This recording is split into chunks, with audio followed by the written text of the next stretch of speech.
لڑکی نے ہمیں کھانا بھی کھلایا اور کہا کہ تم اس کے ساتھ چلی جاؤ، یہ تمہیں ایسی جگہ پر لے جائے گا جو تمہارے لیے بہت محفوظ ہوگی۔ میں اپنی بیٹیوں کو لے کر اس آدمی کے ساتھ چل پڑی تھی۔ مجھے نہیں پتہ تھا کہ وہ کہاں جا رہا ہے۔ وہ آدمی اپنے حلیے سے پٹھان معلوم ہوتا تھا۔ مجھ سے کہنے لگا کہ باجی میں تمہیں اپنے علاقے لے چلتا ہوں، تمہاری سہیلی نے مجھے ساری بات بتا دی ہے، وہاں تمہاری بیٹیاں محفوظ رہیں گی۔ ہم لوگ عورتوں کی عزت کرتے ہیں، عورتوں کو گھر سے باہر بھی نہیں نکلنے دیتے۔ میں نے کہا بھائی صاحب اگر میں گھر سے باہر نہیں نکلوں گی تو میرے کھانے پینے کا بندوبست کیسے ہوگا؟ کہنے لگا وہ تو وہاں چل کر سوچیں گے، پر ہمارا شہر بہت محفوظ ہے۔ الغرض وہ مجھے اپنے ساتھ لے کر وہاں سے چل پڑا اور ہم لوگ پشاور کے ایک مشہور معروف علاقے میں آ گئے تھے۔ یہاں پر آ کر زندگی پرسکون محسوس ہو رہی تھی۔ میں اس وقت حیران رہ گئی جب میری نظر مردوں ہی مردوں کے قافلوں پر پڑی تھی۔ یہاں پر کوئی عورت باہر معلوم نہیں ہو رہی تھی۔ میں ایک لمحے کو ڈر بھی گئی۔ میں نے کہا شبیر بھائی تم تو کہتے ہو یہ بڑا محفوظ علاقہ ہے، پر یہاں عورتیں باہر کیسے نکلتی ہیں؟ یہاں تو صرف مرد ہی ہیں۔ کہنے لگا تم بالکل فکر نہیں کرو، مجھے اپنا بھائی مان کر رہو، میں تمہیں کرائے کا گھر بھی لے دوں گا، اس کا کرایہ ہم لوگ مل کر دے دیں گے۔ تمہاری سہیلی نے بھی تمہیں اس بات کا پتہ نہیں بتایا ہوگا، پر یہ سچ ہے کہ میں تمہاری مدد کر سکتا ہوں۔ میں حیران تھی کہ وہ آدمی کیوں میری مدد کر رہا ہے، وہ تو غیر تھا۔ آج کل کوئی آدمی سیدھے منہ بات نہیں کرتا۔ پھر وہ جو ایک محض ڈرائیور تھا مجھ میں اور میری بچیوں میں اتنی دلچسپی کیوں لے رہا تھا؟ میرے دل کو عجیب سا کھٹکا ہوا، کہیں یہ آدمی ہی میرے لیے کوئی مصیبت نہ بن جائے اور میرے لیے اس سے جان چھڑانا بھی مشکل ہو جائے۔ پر میں خاموش تھی۔ میں نے سوچ لیا تھا کہ اب میں محتاط ہو کر چلوں گی، ویسے بھی یہاں اپنا جاننے والا کوئی نہیں تھا، سو مجھے کسی سے کوئی ڈر بھی نہیں تھا۔ یوں وہ مجھے ایک خالی مکان میں لے گیا۔ اس مکان کی 2 منزلیں تھیں۔ نیچے والی منزل پر ایک آدمی رہائش پذیر تھا۔ اس نے ہمیں اوپر والی منزل میں رہنے کا کہا، بولا کہ مالک مکان سے میں سارے معاملات طے کر لوں گا، تم بس اب سے یہیں رہنا۔ میں نے کہا بھائی میں تمہارا شکریہ کیسے ادا کروں؟ میں نے اسے کچھ پیسے بھی نکال کر دیے جو میں اپنے پچھلے گھر سے لے کر آئی تھی۔ اس نے مجھ سے پیسے لینے سے انکار کر دیا اور وہاں سے چلا گیا۔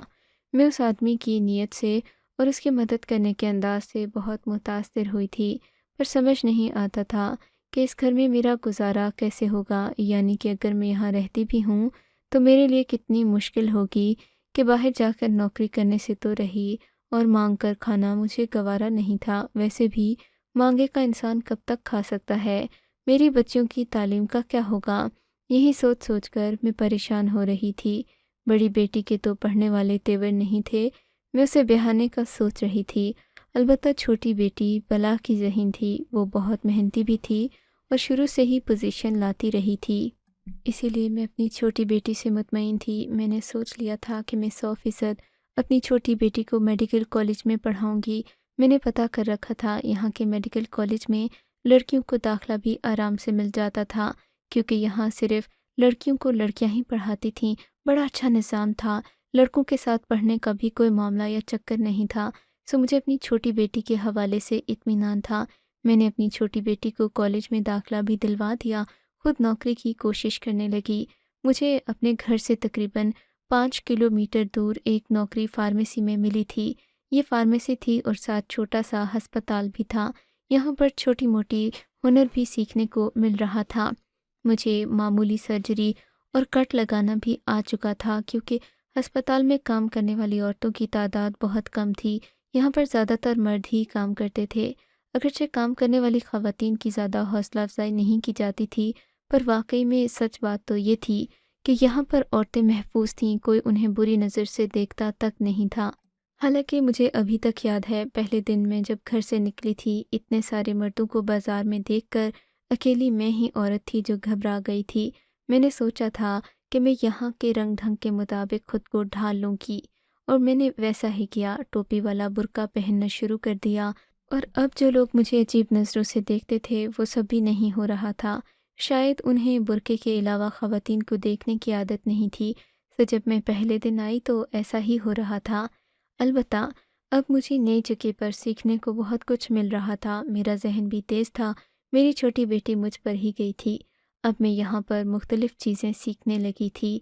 ہسپتال میں اکثر چھوٹے بچوں کو بھی لایا جاتا تھا۔ بڑے ڈاکٹر صاحب اکثر مجھے اپنے کمرے میں ساتھ ہی رکھتے تھے کیونکہ میں بہت کام آتی تھی۔ چھوٹے موٹے سبھی کام مجھے آ گئے تھے، مریضوں کو ڈرپ لگانا، بلڈ پریشر چیک کرنا وغیرہ وغیرہ۔ میں فارمیسی سے ہوتے ہوئے ڈاکٹرز کے ساتھ نرسنگ سٹاف میں آ گئی تھی۔ میری تنخواہ اگرچہ ایک فارمیسی والی ہی کی تھی، لیکن مجھے نرسوں والے سبھی کام آتے تھے۔ ہسپتال میں میری اہمیت بڑھتی جا رہی تھی۔ زیادہ تر لوگ کام کرنے سے کتراتے ہیں، میں ایسی نہیں تھی۔ مجھے کوئی جو کام کہتا میں دل لگا کر کرتی۔ اور پھر ایک دن مجھے ڈاکٹر صاحب نے اپنے آفس میں بلوایا کیونکہ ایک بچہ جس کے ختنے کرنے کے لیے اسے وہاں لایا گیا تھا بری طرح رو رہا تھا۔ بچے کے ماں باپ بھی اس کے ساتھ ہی تھے، پر وہ بری طرح رو رہا تھا۔ مجھے بچوں کو چپ کروانے، بچوں کے ساتھ کھیلنے کا بھی خاص تجربہ تھا۔ میں نے آتے ہی بچے کو اپنی گود میں بٹھایا، اسے چپ کروانے لگی۔ بچے کا باپ بھی حیران رہ گیا۔ بچہ میرے ساتھ بہت خوش ہو گیا تھا۔ پھر ہم نے اسے سنبھالا اور بچے کا چھوٹا سا آپریشن کر دیا گیا تھا۔ اگرچہ بچہ اس دوران بھی کافی رویا، پریشان ہوا، مگر پھر بھی میں نے بچے کو بہت پرسکون رکھا۔ میری صلاحیت سے ڈاکٹر صاحب بہت متاثر ہوئے، بولے کہ آپ بہت سمجھدار اور ذہین عورت لگتی ہیں، میں آپ کو اپنے ساتھ ہی رکھنا چاہوں گا۔ اس کام کے میں آپ کو الگ سے پیسے دے دوں گا کیونکہ یہاں پر کسی اسسٹنٹ کی کوئی نوکری وغیرہ تو نہیں ہے، آپ فارمیسی میں ہوتی ہیں، میں اپنے کسی بندے کو فارمیسی پر بھیج دوں گا۔ آپ کی صلاحیتیں ایسی ہیں کہ آپ نرسنگ سٹاف میں کام کریں۔ اگر کوئی نوکری کی ویکینسی آئے گی تو میں آپ کو باقاعدہ نرسنگ سٹاف میں لے آؤں گا، اس کے لیے آپ کو چھوٹا موٹا امتحان بھی پاس کرنا پڑے گا۔ میں نے کہا بالکل ٹھیک ہے، میں آپ کے کسی کام آ سکوں مجھے خوشی ہوگی۔ اس دن کے بعد سے میں ڈاکٹر صاحب کی مدد کرنے لگی۔ ڈاکٹر صاحب بہت شریف تھے، ان کی عمر تقریباً 50 سال تھی۔ وہ میری ہر بات پر بہت زیادہ حوصلہ افزائی کرتے تھے۔ ان کے نیک ارادوں اور تعلیم دینے کے انداز سے میں نے بہت کچھ سیکھا تھا۔ پر اسی دوران ایک ایسا واقعہ ہوا جس نے نہ صرف ایک بار پھر مجھے بدنام کر دیا بلکہ مجھے میرے گھر جانے پر بھی مجبور کر دیا۔ میری زندگی کا وہ دن بے انتہا تاریک تھا، مجھے اچھی طرح یاد ہے۔ میں ہسپتال سے نوکری کے بعد واپس اپنے گھر ایک لوکل بس میں ہی جا رہی تھی۔ عموماً تو بسوں میں خواتین نہیں ہوتی تھیں، زیادہ تر مرد ہی نظر آتے۔ خواتین کی ایک تو سیٹ ہوتی جو کہ انہیں باعزت طریقے سے دے دی جاتی تھی، مگر آج میں جہاں بیٹھی تھی وہاں ایک عورت بھی تھی۔ میں نے پوچھا کہ تم کہاں جا رہی ہو؟ بہت جلدی میں لگ رہی تھی، رو بھی رہی تھی۔ کہنے لگی کہ بس بہن کیا بتاؤں، میں ہسپتال جا رہی ہوں، میں نے اپنے بچے کے ختنے کروانے ہیں، پر میرا شوہر کہتا ہے کہ تم اس کے ختنے گھر پر ہی کروا لو۔ مجھے یہاں کے لوگوں پر یقین نہیں ہے، میں اس سے پہلے بھی کئی حادثے دیکھ چکی ہوں۔ یہاں پر مولوی صاحبان یا دیگر لوگوں کو گھر بلا کر اس طرح کے کام کروائے جاتے ہیں جن کی ان کو خود مہارت نہیں ہوتی۔ میرے بچے پر بھی میرے شوہر کا یہی ارادہ ہے۔ وہ ڈاکٹر کے وجود کو شروع سے ہی نہیں مانتا، کہتا ہے سارے ڈاکٹر فرنگی ہوتے ہیں، ان سے چیک کروانے کا کوئی فائدہ نہیں ہے۔ خواہ مخواہ تم اپنے بیٹے کی بے حرمتی نہ کرو، اگر اسے کل کو کچھ ہو گیا تو میں ذمہ دار نہیں ہوں گا۔ بہن آج میں اپنے شوہر کی خلاف ورزی کر کے ہسپتال جا تو رہی ہوں، پر نہ جانے کیا ہوگا، واپس آؤں گی تو میرے لیے بہت مشکل ہو جائے گی۔ میں نے کہا بہن تم جس ہسپتال جا رہی ہو وہ تو آج بند ہے۔ یہ سنتے ہی عورت کا رنگ پیلا پڑ گیا، بولی کہ اب میں کہاں جاؤں گی، کیا کروں گی؟ میں نے کہا تم بالکل فکر نہیں کرو، میں تمہیں اپنے ہسپتال کا پتہ بتاؤں گی، وہاں پر اس طرح کے کاموں کے لیے روزانہ ہی لوگ آتے ہیں، اپنے بچوں کے چھوٹے موٹے آپریشن کروا لیتے ہیں جس سے ان کو درد بھی کم ہوتا ہے اور زخم بھی جلدی بھر جاتا ہے۔ یہ بات سن کر وہ عورت خاموش ہو گئی، بولی کہ بہن اب میں جہاں جا رہی ہوں وہاں جانے کا تو کوئی فائدہ نہیں ہے، اس لیے میں واپس گھر ہی جانا چاہوں گی۔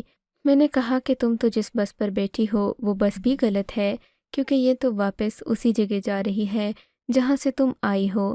وہ عورت بیچاری بہت ہی سادہ اور معصوم لگ رہی تھی۔ میں نے یہ دیکھ کر اسے کہہ دیا تم فکر نہ کرو، میں بھی یہ سارے کام کر لیتی ہوں، اسی ہسپتال میں کام کرتی ہوں، میں تمہارے بچے کی سرجری بھی کر لوں گی۔ وہ بے یقینی سے مجھے دیکھنے لگی، بولی کہ کیا واقعی؟ میں نے اس کو ہسپتال کا کارڈ دکھایا۔ میں نے کہا میں ڈاکٹر صاحب کے ساتھ کام کرتی ہوں جن کا خود 20 سال کا تجربہ ہے، وہ اس کام کے ماہر ہیں، مجھے خود یہ کام کرتے ہوئے 2 سال ہو گئے ہیں۔ میں کوئی اناڑی یا پھر نا تجربہ کار نہیں ہوں۔ تم بالکل بھی فکر مت کرو، تمہارا بچہ میرے ہاتھوں میں محفوظ رہے گا۔ وہ عورت یہ سن کر میرا شکریہ ادا کرنے لگی، بولی کہ میں تمہاری شکر گزار رہوں گی۔ میں اپنے چھوٹے سے بچے کو کسی کے سپرد نہیں کر سکتی، بہت ڈر لگتا ہے مجھے۔ اس سے پہلے بھی ایک بچہ اسی سب کے دوران اپنی زندگی سے ہاتھ دھو بیٹھا تھا۔ یہاں کے لوگوں کو کچھ نہیں آتا، وہ بس اپنے دماغ میں اپنی انا کے ساتھ جیتے ہیں۔ خیر، جیسے جیسے گاڑی آگے بڑھ رہی تھی وہ عورت مجھے اور باتیں بتاتی۔ اس عورت کا محلہ اتفاقیہ وہی تھا جہاں میں رہتی تھی۔ میں نے کہا یہ تو بہت اچھا ہو گیا، میں کسی بھی وقت تمہارے گھر آ سکتی ہوں۔ تم اپنے شوہر کو یہ مت بتانا کہ کوئی عورت تمہارے بچے کے لیے آئی ہے، ورنہ وہ اس بات پر بھی ہنگامہ نہ کھڑا کر دے۔ وہ بولی کہ ہاں میں ایسا ہی کروں گی، اس کو یہ نہیں بتاؤں گی کہ ایک ڈاکٹر لڑکی میرے گھر آئی ہے، ورنہ وہ اس بات کا برا مانے گا اور شاید تم پر بھی کوئی نہ کوئی بات کر دے۔ تم ایسا کرنا، شام کے وقت نہ آنا بلکہ صبح سویرے آ جانا، میں تمہیں اس کام کے پیسے دوں گی، میں تمہیں 5,000 روپے دے دوں گی۔ یہ سن کر میں حیران رہ گئی، 5,000 روپے تو بہت زیادہ تھے، میری مکمل تنخواہ 8,000 تھی، وہ مجھے 5,000 روپے صرف ایک دن کے دے رہی تھی۔ سوچا کہ میں کل ہسپتال سے چھٹی کر لوں گی کیونکہ آتے آتے مجھے 3 بج جاتے تھے۔ آج تو میں اتفاقاً جلدی آ گئی تھی کیونکہ جمعہ کا دن تھا، میری چھٹی 12 بجے ہی ہو گئی تھی۔ ڈاکٹر صاحب نے مجھے جمعے کے دن جلدی چھٹی دے دی تھی کیونکہ میں اکثر اپنی بیٹی کو لینے اس کے کالج بھی جاتی تھی۔ خیر سے میں واپس گھر آ گئی تھی۔ آج کا دن بہت خوشی کا تھا کیونکہ کل مجھے 5,000 روپے ملنے والے تھے۔ میں نے حساب لگایا کہ 5,000 سے میں کیا کیا لا سکتی ہوں۔ گھر میں کافی ساری چیزیں تھیں جو ٹوٹی ہوئی تھیں، میں وہ چیزیں لا کر اپنی زندگی آسان کر سکتی تھی۔ اگلا دن آیا، میں صبح 9 بجے ہی اپنا چھوٹا سا بیگ اور سامان اٹھا کر اس عورت کے گھر کی جانب چلی گئی۔ اس نے دروازے پر میرا استقبال کیا، میرا بہت شکریہ ادا کیا، کہنے لگی آپ نہ ہوتیں تو میں ہمیشہ پریشان رہتی کہ میرے بچے کا کیا ہوگا۔ وہ مجھے اندر لے گئی، اس نے مجھے چائے پلائی، میری خوب خاطر مدارت کی۔ پھر میں نے اس کے بچے کی سرجری کی جو کہ بہت معمولی سی تھی، اور بالکل بھی اس بچے کو رونے یا پھر تڑپنے نہیں دیا کیونکہ میں اس کام میں ماہر ہو چکی تھی۔ بچہ واقعی کم عمر ہی تھا، اس کی عمر بمشکل 7-8 سال ہوگی۔ بچے کی ماں بھی خوش تھی جبکہ بچہ خود بھی اب پراطمینان لگ رہا تھا، لیکن تبھی گھر کے دروازے پر دستک ہوئی تھی۔ اس عورت کا رنگ پیلا پڑ گیا۔ میں نے دیکھا اس کا شوہر گھر کے اندر داخل ہوا، مجھ سے کہنے لگا کہ تم کون ہو؟ میں حیران تھی کہ وہ مجھ سے اتنی بدتمیزی سے بات کیسے کر سکتا ہے، اس علاقے کا کوئی مرد بھی ایسے کسی عورت سے بات نہیں کرتا تھا۔ خیر، جب نظر اس کی اپنے بچے پر پڑی وہ سمجھ گیا کہ میں کس کام کے لیے آئی تھی۔ اس نے تو جیسے مجھے تباہ کرنے کی ہی ٹھان لی تھی۔ اس نے فوراً بدتمیزی کر کے مجھے گھر سے نکل جانے کا کہا، بولا کہ تم سب فرنگی ڈاکٹر ہو، تم ہمارے بچوں کی نسل ختم کرنے آتے ہو، میں اپنے لوگوں کو اچھی طرح جانتا ہوں، یہ تمہارے ہاتھوں بیوقوف بن جاتے ہیں، میں نہیں بنوں گا۔ یہ کہہ کر اس آدمی نے تو مجھے میرے محلے تک پیچھا بھی کیا۔ خدا جانے کہ اس کو خبر کیسے ہوئی کہ میں اس کے گھر میں اس کے بیٹے کے لیے آئی تھی، اور یہ کہ اس کی بیوی ہی مجھے لے کر آئی تھی۔ مجھے بہت برا بھی لگا، میں بہت روئی، تکلیف بھی ہوئی۔ مجھے اس عورت نے پیسے بھی نہیں دیے کیونکہ اسی وقت اس کا شوہر آ گیا تھا، اور مجھے اس بات پر بہت زیادہ تکلیف بھی ہوئی تھی۔ میں گھر آ گئی، میں بہت پریشان تھی، پر بات یہیں پر ختم نہیں ہوئی۔ 2 ہی دن گزرے تھے، اس آدمی نے مجھے بدنام کرنا شروع کر دیا۔ محلے بھر میں کہنے لگا کہ یہ عورت فرنگیوں کے ساتھ ملی ہوئی ہے، اس نے یہاں پر نیا کاروبار شروع کر لیا ہے، عورت ہو کر یہ بچوں کے ختنے کر رہی ہے، کل کو یہ کہے گی کہ اس نے مسجد میں اذان بھی دینی ہے، یہ امامت بھی کروائے گی، یہ کام مردوں کے کرنے والے ہیں سو مرد ہی کریں گے۔ میں حیران تھی کہ میری معمولی سی بات کا اتنا بڑا بتنگڑ بنا کر وہ کیوں پیش کر رہا ہے، مگر اس آدمی کے بغض نے میرا پیچھا نہیں چھوڑا، یہاں تک کہ مجھے اپنا یہ ٹھکانہ بھی چھوڑنا پڑا۔ وہ آدمی جو مجھے یہاں پر لے کر آیا تھا، جس کی نیت پر میں نے شک کیا تھا، وہ اتنا برا نہ نکلا، اس نے تو آخر دم تک میری مدد کی، مجھے ہسپتال کے قریب گھر لینے کا مشورہ دیا۔ پھر میں وہاں چلی گئی، میں نے اپنے ساتھ اپنی بیٹیوں کو بھی ہسپتال آنا لے جانا شروع کر دیا۔ میری وہ بیٹی جو کہ لڑکوں کے چکر میں پڑی ہوئی تھی، تھوڑا بہت کام وہ بھی سیکھ گئی، جبکہ چھوٹی بیٹی کا داخلہ میں نے میڈیکل کالج میں کروا دیا۔ اب میری ایک بیٹی ڈاکٹر بن رہی ہے جبکہ دوسری ایک نرس بن چکی ہے۔ میں خود بھی ایک سینئر تجربہ کار نرس ہوں۔ سچ ہے کہ اچھے برے لوگ ہر جگہ ہوتے ہیں۔ کبھی ایک انسان کی اچھائی اور برائی پر یقین کر کے پوری آبادی کو برا نہیں کہنا چاہیے۔ آپ کو اگر یہ کہانی اچھی لگی ہے تو اس ویڈیو کو لائک کیجیے اور اس طرح کی مزید کہانیاں سننے کے لیے ہمارے چینل کو ضرور سبسکرائب کیجیے۔ کہانی سننے کا شکریہ۔ آپ سے ملاقات ہوگی اگلی ویڈیو میں۔ تب تک کے لیے اللہ حافظ۔